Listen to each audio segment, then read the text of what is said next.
Airloft, c'est un petit jeu pour 2 joueurs exclusivement, à partir de 10 ans, pour des parties d'environ 30 minutes. C'est encore un jeu de pli, donc avec toujours des cartes numérotées. Un des rares jeux de pli qui se joue pas trop mal à 2, donc vous allez voir, ça fait beaucoup penser à Renard des Bois, qui est aussi un jeu de pli pour 2 joueurs, mais avec ses petites différences et ses petites subtilités. Donc je vous explique tout de suite comment ça marche. Dans ce jeu, vous allez retrouver évidemment des cartes numérotées, comme d'habitude, dans 4 couleurs différentes. Donc vous allez avoir le vert, le rouge, le bleu et le orange.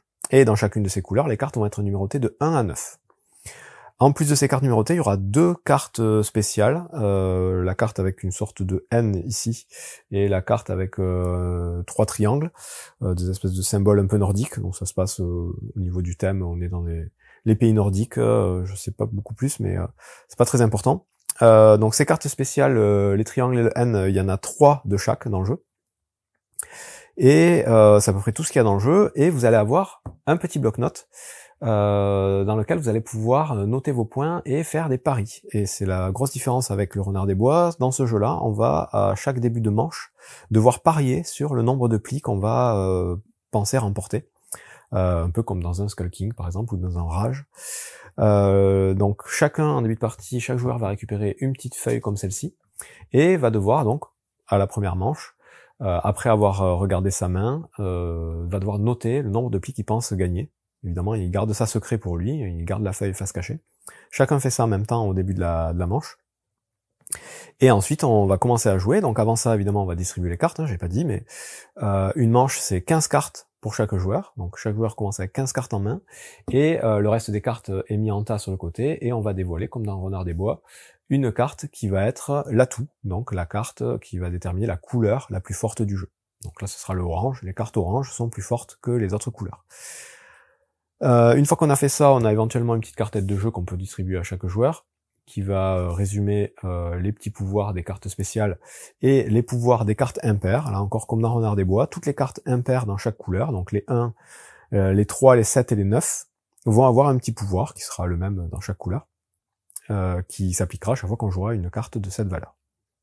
Donc une fois qu'on a ça, on a déterminé un premier joueur, on analyse ces 15 cartes, on parie, donc première manche, sur le nombre de plis qu'on pense gagner, chacun en même temps, et ensuite on commence. Donc le premier joueur va choisir une carte de sa main, la jouer au centre de la table, et l'adversaire va devoir jouer une carte de la même couleur. On doit suivre la couleur, comme d'habitude. Donc là j'ai joué du vert, le joueur en face doit jouer du vert. Une fois qu'on a chacun joué notre carte, on regarde qui remporte le pli. Si on a joué la même couleur, ben c'est la carte de plus forte valeur dans cette couleur qui remporte le pli. Et donc on prend les 2 cartes, on les met face cachée à côté de nous. Il faut garder les plis gagnés séparés, parce qu'on doit savoir à peu près combien de plis à chaque joueur à tout moment. Les plis gagnés ne sont pas consultables, à part le dernier. Donc on peut regarder éventuellement les dernières cartes jouées, mais pas les autres. Donc ça, c'est si on a joué la même couleur. Si on joue des couleurs différentes, donc uniquement si mon adversaire n'avait pas eu de carte verte, bon, c'est le cas, mais admettons il en a pas, il peut jouer une carte d'une autre couleur. Dans ce cas-là, s'il joue la carte atout, bah c'est lui qui va remporter le pli. S'il joue n'importe quelle autre couleur, il perdra le pli. C'est la couleur demandée qui est prioritaire. Si moi j'ouvre avec la carte atout, bah, l'adversaire doit jouer une carte atout, ce sera la carte la plus forte qui l'emporte. S'il joue n'importe quelle autre couleur, il est sûr de perdre aussi. Donc ça, c'est le principe. Donc on va gagner petit à petit des cartes, des plis. Les petites cartes spéciales, je vous ai dit, il y en a 2. Donc il y a la carte avec les petits triangles ici. Cette carte-là, quand elle est jouée, elle annule le pli en cours. C'est-à-dire que là, personne ne remporte les cartes. Le pli est mis de côté. Ça fait un pli de moins à gagner. Si donc on joue cette carte, c'est le même joueur qui avait entamé le pli qui recommence à entamer le pli suivant. Et si jamais on joue tous les deux une carte identique, donc cette carte triangle, on va déterminer un nouvel atout.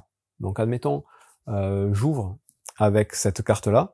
Si mon adversaire joue aussi une carte triangle, tout de suite, on change l'atout. Si jamais l'atout, c'est une carte grise, ben, ça veut dire qu'il n'y a pas d'atout pendant la manche.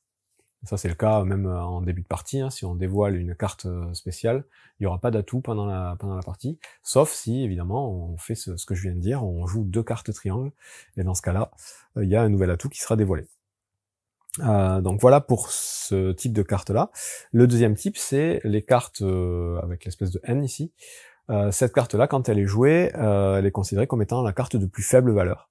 Donc on est sûr de perdre le pli. Par contre, donc l'adversaire va gagner le pli, mais c'est quand même nous qui allons entamer le pli suivant. Donc ça nous fait perdre le pli automatiquement, mais ça nous laisse la main pour le pli suivant. Ces deux cartes-là, spéciales, elles peuvent être jouées à tout moment. Même si on a la couleur qui est demandée, on peut jouer ces cartes à la place. Donc ça, ce sont voilà les cartes un peu joker. Et à côté de ça, il va y avoir donc les petits pouvoirs qui vont s'appliquer à chaque fois qu'on jouera une carte impaire. Donc si on joue une carte de valeur 1, donc là c'est pas indiqué dessus, mais on a un petit symbole en dessous de la valeur pour nous rappeler qu'il y a un petit pouvoir qui va s'appliquer.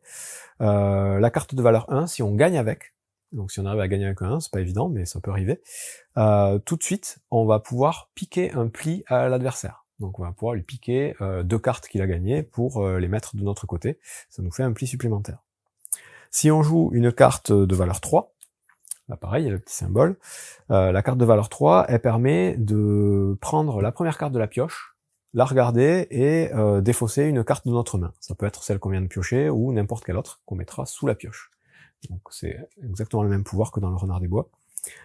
Ça permet de changer un peu les cartes qu'on a en main. Si on joue une carte de valeur 6 maintenant, donc hop, ça va nous permettre de, si on gagne le pli avec cette carte, donc on a joué un 6 et on remporte le pli, on va pouvoir piquer une carte dans la main de l'adversaire, au hasard. Et une fois qu'on l'a fait, on doit donner une carte en échange à cet adversaire, parmi les cartes qu'on a en main, on peut lui rendre la carte qu'on vient de lui piquer, ou n'importe quelle autre carte. Donc ça c'est si on gagne avec un 6. Et enfin, si on joue un 9, c'est l'adversaire, et qu'on gagne le pli avec un 9, c'est l'adversaire qui entame le pli suivant. Donc c'est la carte la plus forte, on a de fortes chances de gagner le pli, mais par contre, contrairement aux règles normales, là on donne la main à notre adversaire si on gagne avec un 9. Voilà, c'est à peu près tout donc pour les pouvoirs et les cartes. On va jouer donc toutes les cartes de notre main, donc 15 tours, 15 plis, et à la fin on va regarder combien de plis on a gagné.